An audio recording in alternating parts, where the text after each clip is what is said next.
Assalamu alaikum, everyone. My name is Zahra Jabri, and we're back for part 2 on relationships, love, marriage, and all of that good stuff. So I have been reading the comments and questions that you guys have all sent in. And the main thing that I keep feeling coming through the comments is like, there's just this gap. Women are getting degrees, they're educated, they're willing to be open-minded and compromise, and are open to, make allowances for all types of guys. And they're in that kind of frame of reference when they're going out and looking for marriage. And then men have a lot of expectations that the woman's going to be at home, or that she has to be this beautiful, or all of these things, or they don't feel like men even need to like pull their weight necessarily. And so that's why, right? That's why that's so hard for people to get married these days. I heard a lot of culture versus religion. People are too culturally practicing and not really practicing their the tenets, the faith of Islam, or they're wrapped up in their culture. They only want someone from this community, or this has to make this much money, has to have this type of degree, all of those things. So basically, there's like a whole host of reasons that we can kind of attribute and contribute to why there is really kind of a marriage struggle going on right now. Right? We can say that it's deen versus culture. We can say that it's the modern day society. We can say that it's dating culture now, sleeping into Islam, where both men and women are dating, and so may not even see the value or the need for marriage. We can say that, Muslim women in particular, we are really ambitious, hardworking, and so we've elevated ourselves. And so now when we've got, multiple degrees and a great job and are providing for ourselves, we want a guy with higher standards. And so the expectations are so high. We can say a whole bunch of things. But this is what I want to share with you guys right now, is that we need to go kind of back to the basics.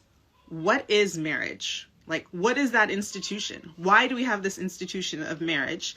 What is it for? What is it about? What are you supposed to get in a marriage? And what are you not supposed to get in a marriage? Because through all of those comments that I read is kind of this grappling with like, what am I going to get? What is in it for me when I get married, right? And here is where we've especially been swayed and kind of even bamboozled by social media and by in general media, right? Television, movies, all the things we grew up watching, that, the girl gets swept off her feet by Prince Charming, and, he takes her off to live happily ever after. And just this whole kind of notion that essentially for women, we learned that marriage is what makes us valuable. You are living till you're not really living until you get married. Like, that's when your life starts, right? And then in particular for Muslim women, it can really feel so poignant and true. Like, I can't leave my house. I can't move out of my house until I get married, or I can't go on an international trip until I get married. It can feel like I can't do a whole bunch of things until I get married. Like, my life really won't actually start until I get married, because my parents won't let me, or my culture won't allow for it, or I don't have the means to provide for myself to do it. I'm waiting and I need a man. So this whole kind of belief that has been ingrained within us from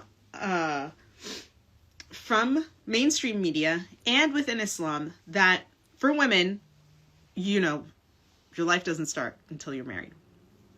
And that notion is really dangerous and toxic. So first of all, let me go back to, what is the institution of marriage? The institution of marriage is a coming together of two people, right? Of a man and a woman, to support one another, to grow in faith with one another, to connect with God, with one another, to build a home, a life, a family together, to support one another. And in their support of each other, they begin to support a community, right? The building block of society is a marriage, right? Two people come together, they have children, it starts a family. Multiple families are the community. So if you want to have strong, healthy communities, nations, countries, it starts with how strong and healthy are your marriages and your families, right? If they're broken homes and discord and fighting and all sorts of trauma and and stress and anxiety within this home and home relationship, it's going to seep out all throughout society. And basically that's what we see in society, right? There's dysfunction everywhere. And if you look at our homes, there's dysfunction in the home. So what a marriage is, it is the first place where two people can come together to really learn about themselves, work on themselves, improve themselves so that they can rise up and become a higher version of themselves. And you do not need necessarily to be married to do this, but we do need other people. And a marriage is a very, very powerful place for this to happen. So now let's turn to the Prophet ﷺ and Khadija radiallahu anha, right? They are our ultimate example. And so in their example, what do we have? We have Muhammad before prophethood. So Muhammad, just the man, Muhammad.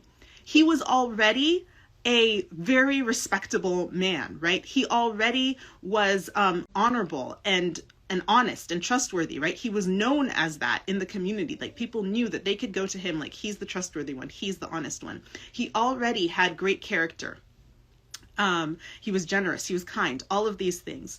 And same things, we don't have as many reports about Khadija radiallahu anha, but Khadija was also a respected woman in the community. And so what happened when these two people who were already doing well in terms of character on their own, and also in terms of worldly life, that, Muhammad was a tradesman, Khadija ran a business empire, she was the wealthiest woman in Mecca. They were doing well by secular standards. I guess it was all secular then in Mecca. There's no really thing, right? It was idol worship. They were doing well by those standards, and they were doing well by their character. Okay. And then what happens when they come together, right? When their love comes together, it is only within their union that that Muhammad becomes a prophet, that he becomes Prophet Muhammad. And he's able to elevate himself even more, go searching even deeper for what is this world about? What does life mean? Why, what's my purpose here? And spending weeks in the cave of Hira, meditating, contemplating, reflecting, whatever he was doing in the cave, we don't know, but we can imagine that it was those things. And it's in that place and in that marriage that they become the most influential couple in history, right? That Muhammad becomes the most important man in history, in the world, from that place, that he's able to rise to that level. And he rises because he has someone there to support him, to support him in this pursuit, right? Imagine that Muhammad, married someone who didn't have as strong a character as Khadija, who was just, again, if we think about Muhammad, and I said this, I think in part 1 of this series, is that Muhammad was the golden child of Mecca. He was the golden boy. He could have had any woman that he wanted. He was in line to be the next ruler of his tribe. His grandfather was the ruler. He could have just had a girl who would have done anything for him, right? Who was cleaning and cooking and taking care of the kids and whatever. But he chose Khadija, right? He accepted her proposal. He went with the woman who was established in her career and was older and was wise and all of these things, because he saw in her like, oh, this is someone who's like gonna help me get even better. And in their relationship, he did get better. And if he had just been with, you know, just a whatever girl who's like, oh my gosh, this is so amazing, I'm gonna be, you know, I'm going to be, you know, the princess of Makkah, basically. I'm going to be married to the tribe's leader, and this is going to be great. And she's not going to challenge him. She's not going to help him grow. She's not going to do whatever. She's just looking for the comforts and enjoyment of this life, right? She's like, yes, you know, what's the prestige? What's the wealth that I can get by being associated with this handsome, amazing guy, Muhammad? This is great. And if he had received revelation when he's with someone like that, it would have been really, really difficult, because he's going to come down from the mountain, cover me. I think I'm crazy. I saw this thing. And she's going to be like, what are you talking about? Like, no. Like, you're going to try and mess up our whole life that we got going on here. We can't have that. So I hope you guys are following me, right? I'm going straight in, diving deep into the heavy stuff, right? I know you guys came in here for like marriage tips. And I'm telling you, like, we've got to reestablish how we view marriage. So with Muhammad and Khadija, they saw that this is a relationship where they can accelerate their growth, their development, and become better, become closer to God.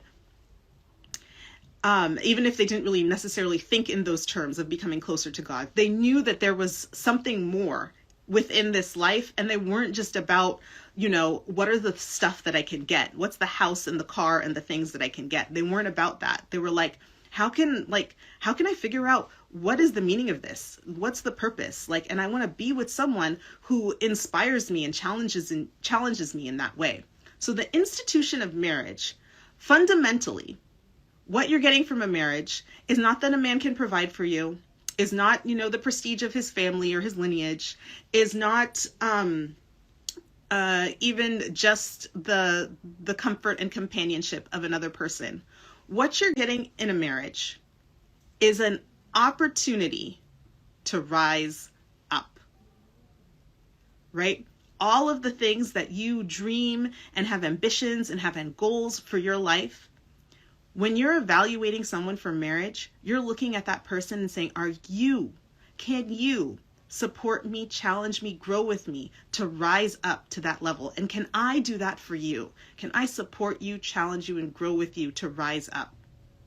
Because that is what you get.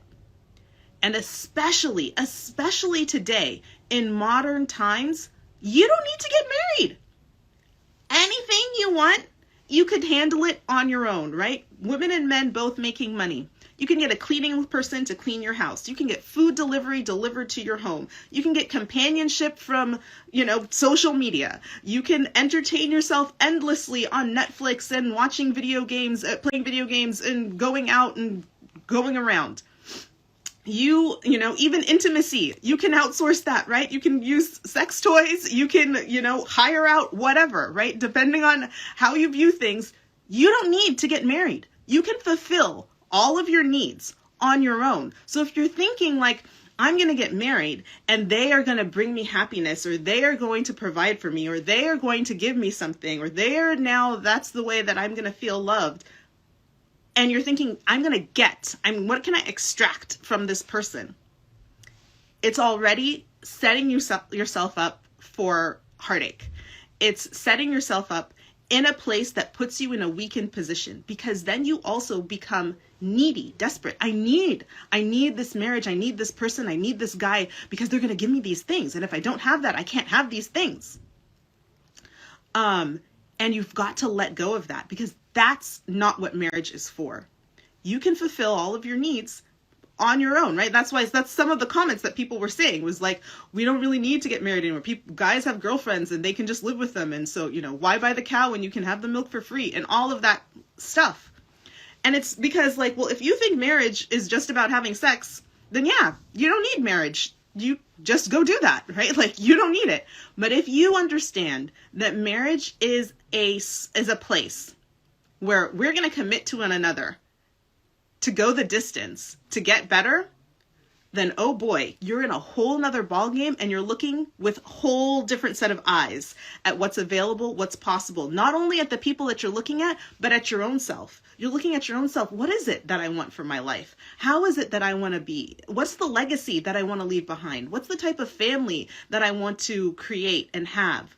What are the experiences that I want to enjoy? What is it that I want to spend my time doing? When you're thinking on those terms and you're meeting someone, now you understand that, look, I can make my life amazing on my own.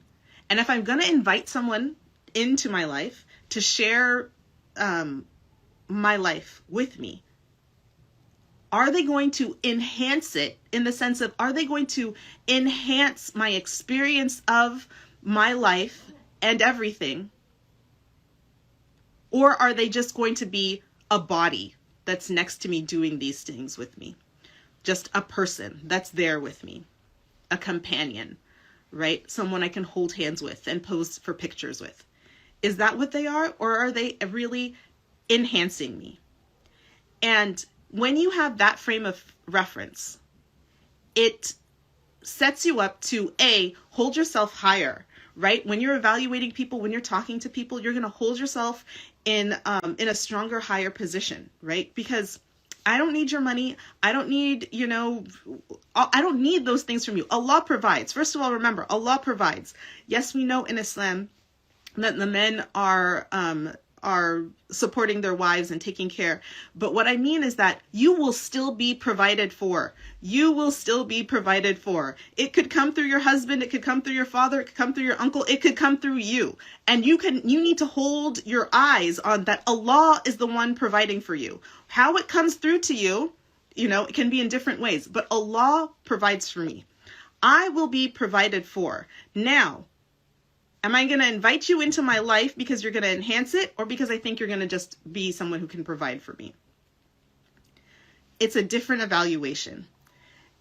And another reason why this evaluation is super important is because, again, in modern society, the way that marriage is painted and portrayed is that it is the best thing ever to happen to women, and a sucky thing to happen to guys, right? What's the movie lines, right? Like, oh, you got your, what is it? I forget the line. Your old ball and chain, right? Your old ball and chain is at home. Oh, you're tied down now. Oh, you're not free, right? That's what, in movies, that's how they portray marriage, right? Oh, the man's been shackled up. Poor him. He's no longer free. He's got a nagging wife at home. He's tied down. He's lost all of his freedom and all of his ability to, whatever it was, explore the world, do what he wanted, be ambitious, try, daredevil stunts, go off on month-long business meeting retreats, or whatever the fantasy of what guys can do if they're not tied down by a woman.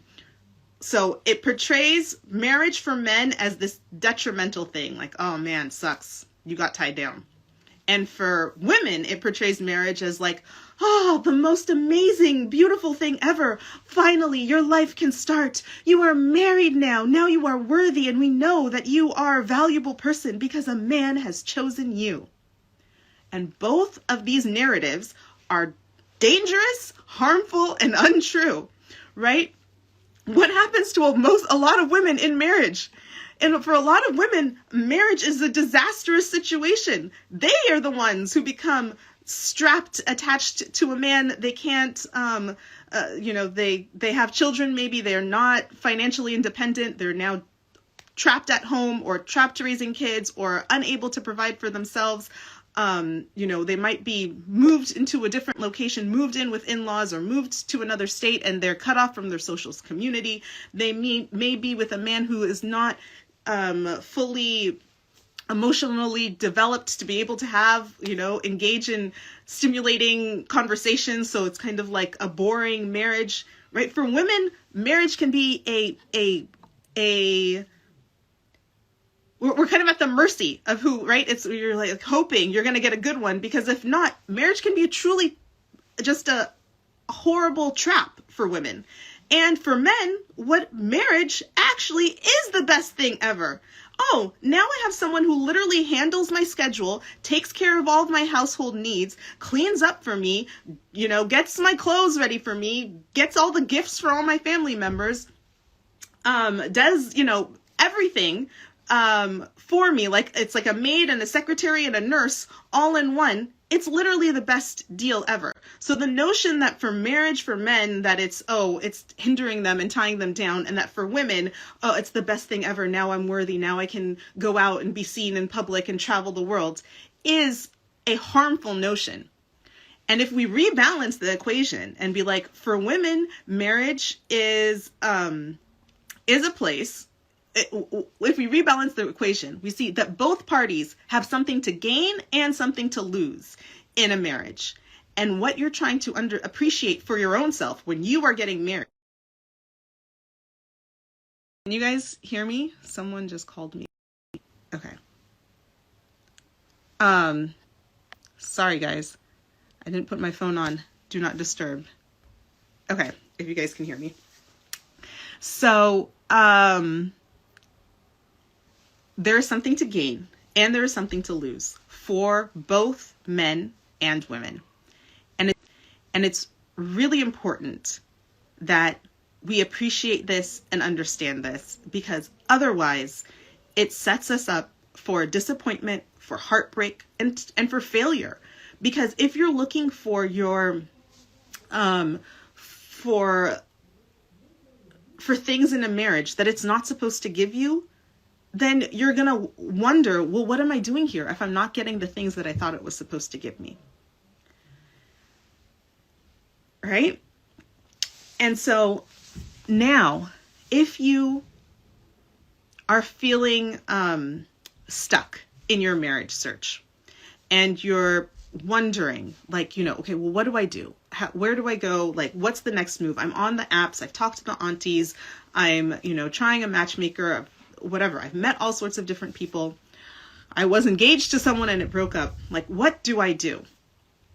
What I'm going to suggest to you is that you need to reevaluate. You need to go back within and reevaluate. Why do I want to get married?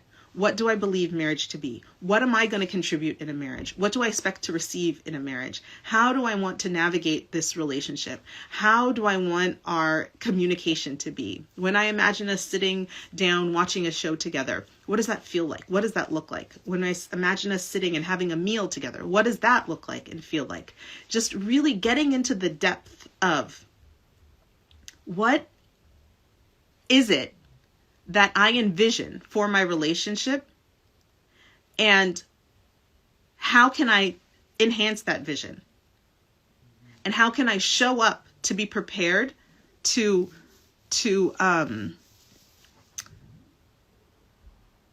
contribute to that vision? Am I prepared to be the girl, that woman in this marriage?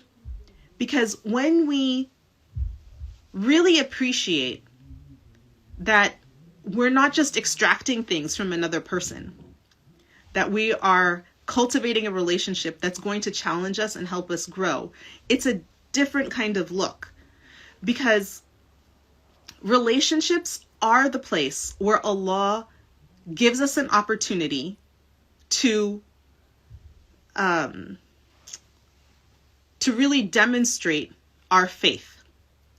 What happens in a relationship is that you are going to have friction, right? Each of you are rubbing up against each other, creating friction in terms of conflict and disagreements and, and all sorts of things that are happening. And you can think about this in any relationship, your parent-child, right? With your parents, with your siblings, with your friends, with your coworkers, with your boss. They'll say something, it irritates you, or you need to set a boundary, or you just go along and agree, or you don't share your opinion. It's always creating these kind of tensions and moments where you are going to have to navigate. How do I show up in this moment? Do I say that they've hurt my feelings? Do I say that, no, I can't do that request for you this time? Do I say that, you know what? you're my best friend, or I value this friendship, and I felt really hurt when you didn't, include me in that thing. How are we going to communicate, express ourselves with another? And in a marriage, unlike other relationships where you can kind of get out of it and I don't have to really say, and you can run away from it. There's no running away. You're there day and night living together, where you have to address all of these little things that are coming up, that are creating tension and friction and all of that. And that's how Allah polishes us off, right? Allah polishes off our character by putting us in situations where now we have to practice being vulnerable, practice being honest, practice setting a boundary.